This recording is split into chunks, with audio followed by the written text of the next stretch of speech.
From the KDLM studios in Detroit Lakes, it's Hodge Podge with Carol McCarthy, presented by Partnership for Health and now airing on TV3.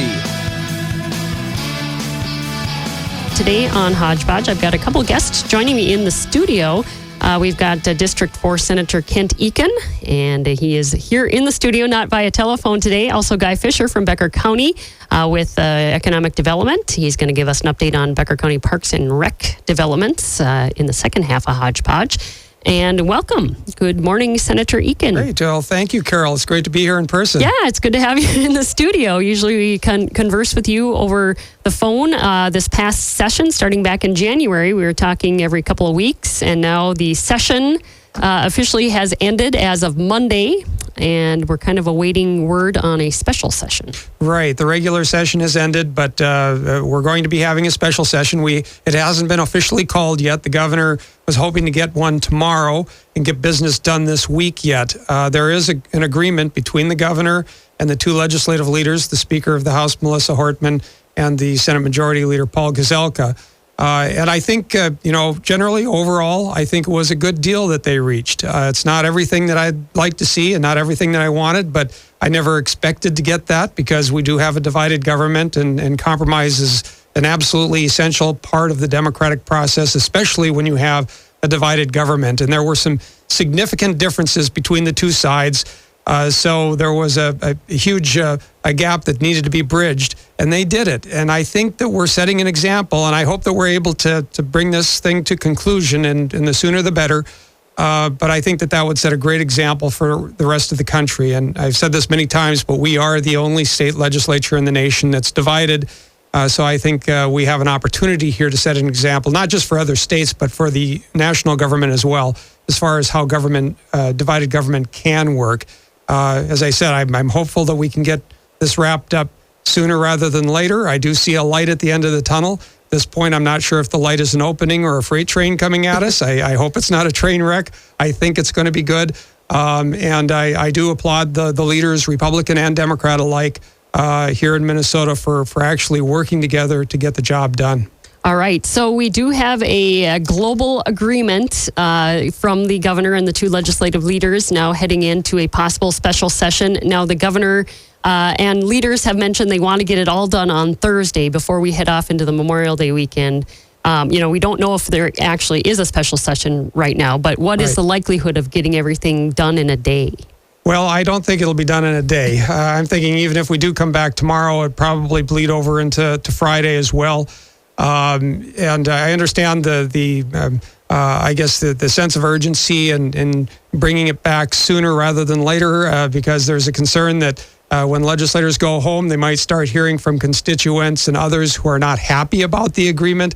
And once called back, you might have less support for the agreement and not enough votes to get it through. So there's a real concern that things could unravel if there's too much time that passes between the end of the regular session and the special session. Right.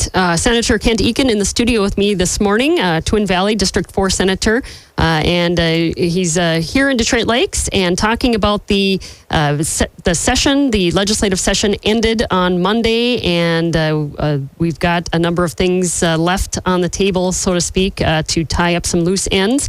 Senator Eakin, let's talk a little bit about some of these things that we've been talking about through the last few months, and some of the things, the governor had wanted a gas tax. That was one of the things in negotiations that kind of flew out the door, and the agreement was no gas tax. But we were talking to the superintendent yesterday, and it looks like in the global agreement, it looks like the state will provide a 2% increase in education funding over the biennium each year. That's right. The gas tax was dropped, so there's not going to be any additional funding there for roads and bridges. But there was a 2% increase each of the next 2 years for the education formula, which I think was a big win for the governor. The Senate had initially proposed only a 0.5% increase each of the next 2 years. The governor was at 3 and 2. The compromise was 2 and 2. So I think the governor was very happy about that. That was a good win for our E12 schools and for our students. Especially in greater Minnesota, where we depend more heavily on that state funding, which is so critical to the quality of our education here. And And one other thing, I guess, on the provider tax, that was another area that the governor got more of what he wanted. There's a 2% tax on healthcare providers that goes into the Healthcare Access Fund to help people who are on Minnesota Care, a health insurance program that disproportionately benefits the greater Minnesota areas of our state. And also into medical assistance, which helps people in nursing homes. Most of our residents in nursing homes receive medical assistance. So the loss of that tax, it was scheduled to sunset at the end of this year. And if that tax had sunsetted, that would have been a major blow to the budget, about $700 million a year, which would have really jeopardized the health care of those in our nursing homes and those on Minnesota Care, those who are receiving MA medical assistance. So they repealed the sunset, although they did lower it. It went from 2% down to 1.8%. So that was something that was given to Senator Gazelka and the Republican Senate. So again, there was a compromise there, but I think the governor prevailed in ensuring that we're not going to jeopardize the health care of those vulnerable individuals. Okay, Senator Kent Eakin in the studio with me this morning, talking about the legislative session that wrapped up the regular session this week, looking at calling a special session to get things done. Also, taxes committee. We've got Paul Marquardt, who is the District 4B representative from Dilworth, heading the House committee. He's in negotiations in the conference committee, and looks like things may be moving forward for and hopefully benefiting the greater Minnesota area in the tax committee. Some of the things up, I know the governor was talking about local government aid maybe increasing for outstate Minnesota and a number of other things. Right, and I'm glad that we have Representative Marquardt in our corner there. He's in a very powerful position as chair of the House Tax Committee and now as co-chair of the Conference Committee. And they have a lot of work to do in working out the details of the tax bill.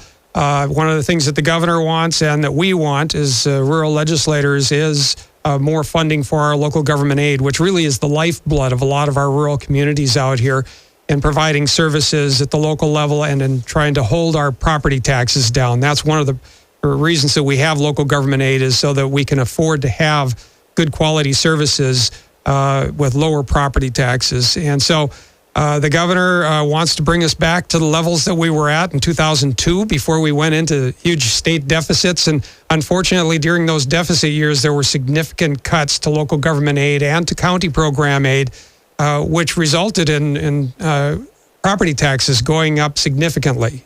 So we want to reverse that and try to lower those property taxes and bring us back to a time when the state was a real, true partner with the local governments, the counties and the cities, instead of just shifting all of the burdens and problems onto the local cities and counties, which is what happened during those deficit years. I didn't think it was a responsible thing to do, which is why myself and Representative Marquardt opposed doing this. But there was a real temptation to basically take the problems of the state, which were huge deficit problems, and just shift them on to the local units of government by cutting their aid and forcing them to raise property taxes. That wasn't the right thing to do, and we want to try to rectify that. And again, I guess rekindle that partnership that's so critical to providing services for our citizens and so critical to our quality of life. All right.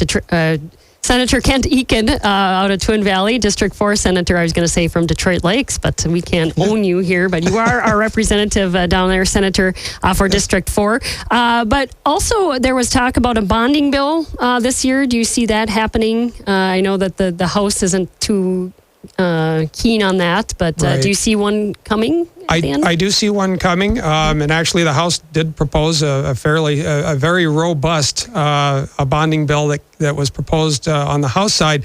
On the Senate side, the leadership there has not been as keen on having a bonding bill, but part of the agreement was that there would be a bonding bill that would be a part of this. There would be a $500 million bonding bill, $440 million in general obligation bonds, another $60 million for housing infrastructure bonds. And so that's the agreement.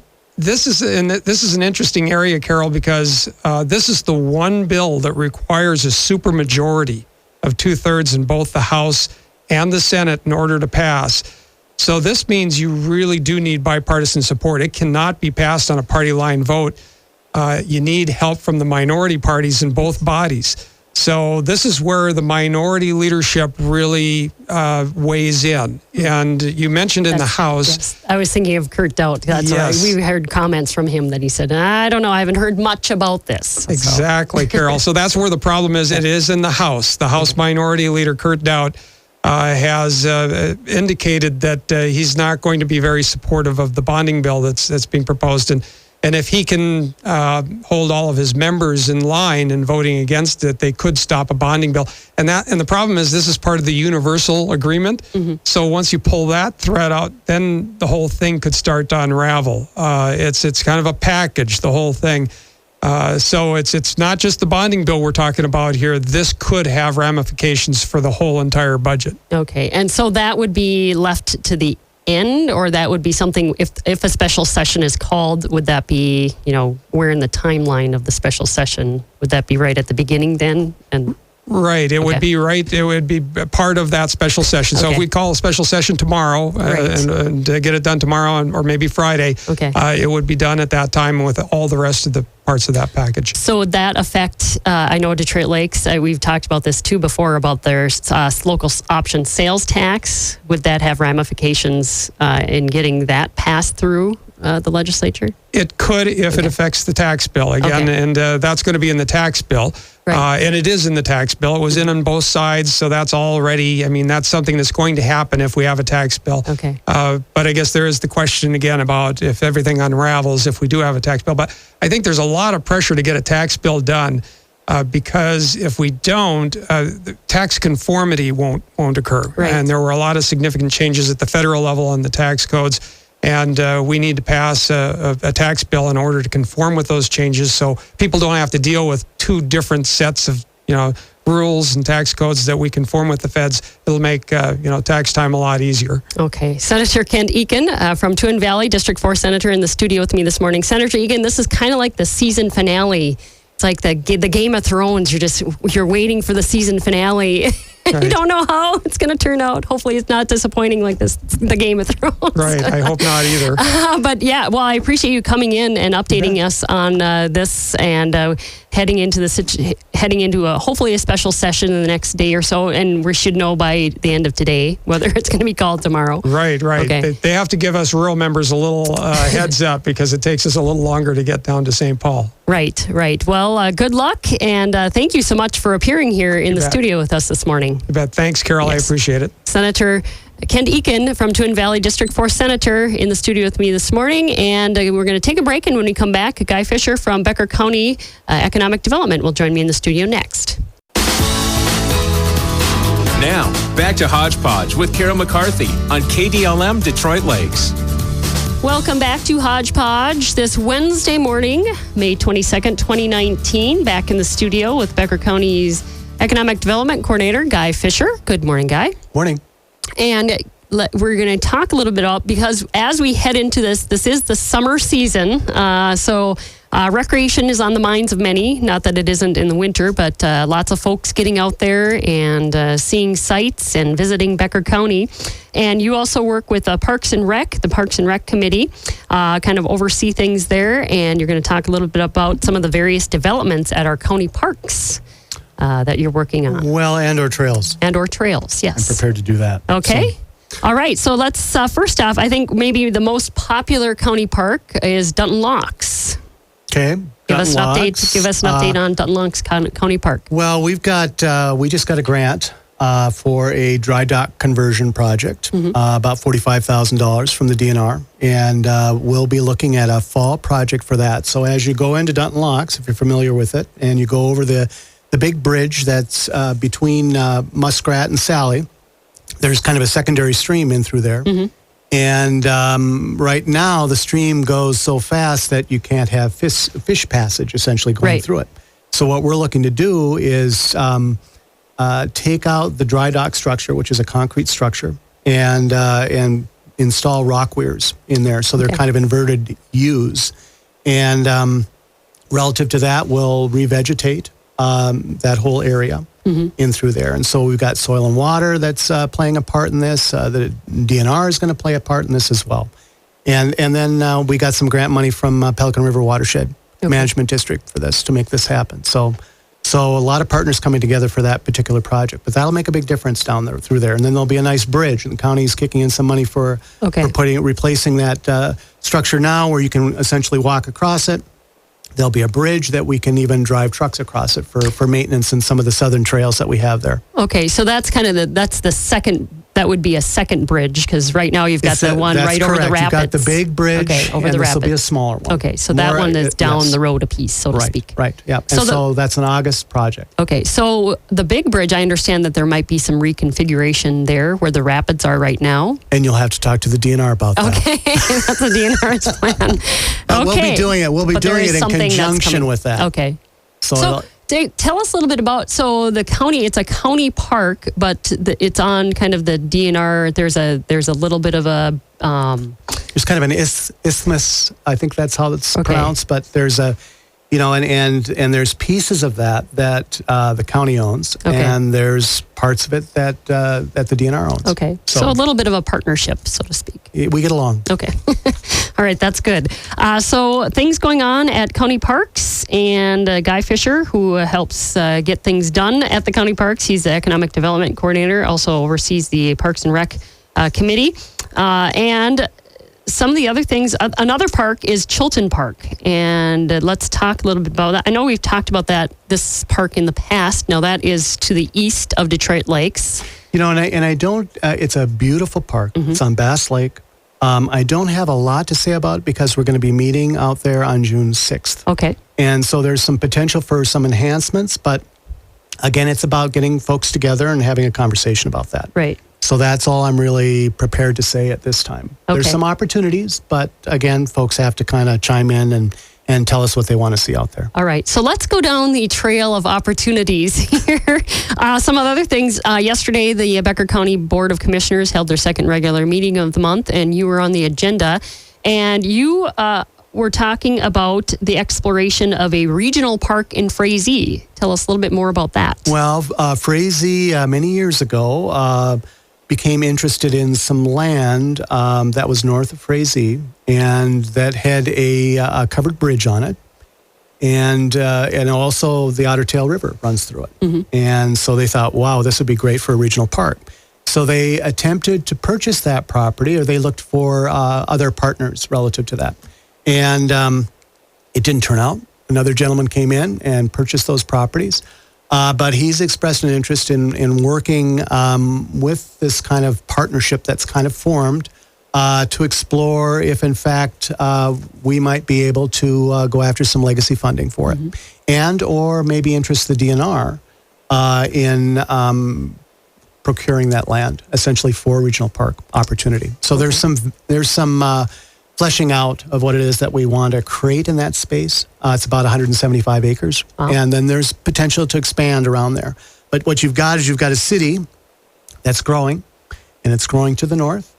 And so there's an opportunity to create kind of a nice amenity. And you've also got the North Country Trail, you've got the Heartland Trail, you've got this State Water Trail. They all kind of converge in this area. Trail so that's town. That's right. Yeah. I know that former Mayor Hank Ludke did a lot of work with that, promoting that as a trail town. So that, in fact, would fit in not only with Frazee's plan, but also the county's, I know that a while ago, strategic planning, they wanted to generate more opportunities for families, affordable recreation, and this site might also bring in more campsites and that kind of thing. So that's kind of what you're flushing out right now. Right. Okay. Yep. All right, Guy Fisher from Becker County in the studio with me this morning, and he is the economic development coordinator, also works with the Parks and Recs and Trails. And can you give us any update on some of the other trails that you're working on? I know that we've got a trail, the Heartland Trail. I know you've been working on that with the committee.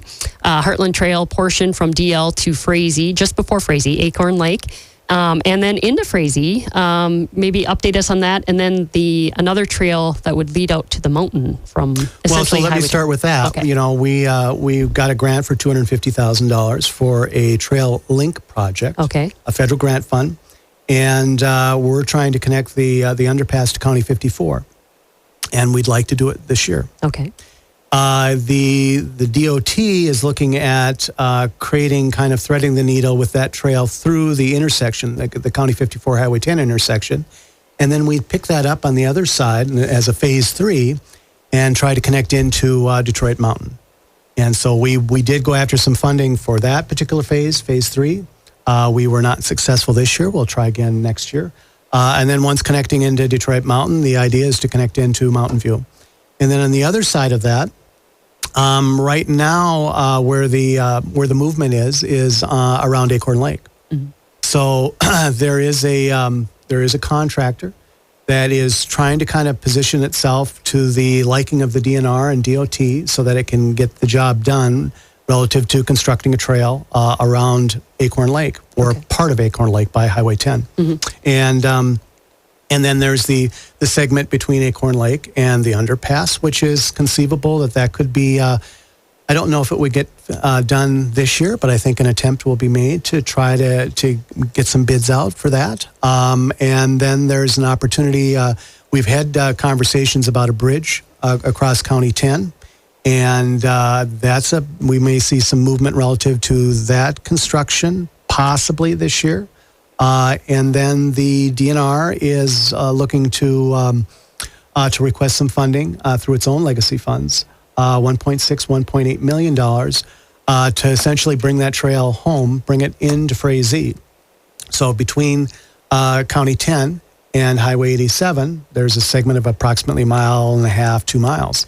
And so we've got to span that distance. And so that would be great if that money was available to do that. And then on the other side of that, then you've got Frazee, which is they have their Highway 87 project with the DOT. Right.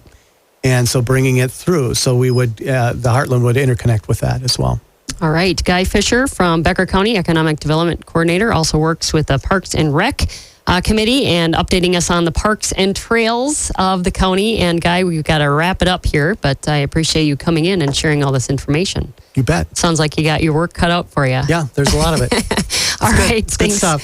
Thanks, Guy. And that's going to wrap up Hodge Podge for this Wednesday. I'm Carol McCarthy, KDLM.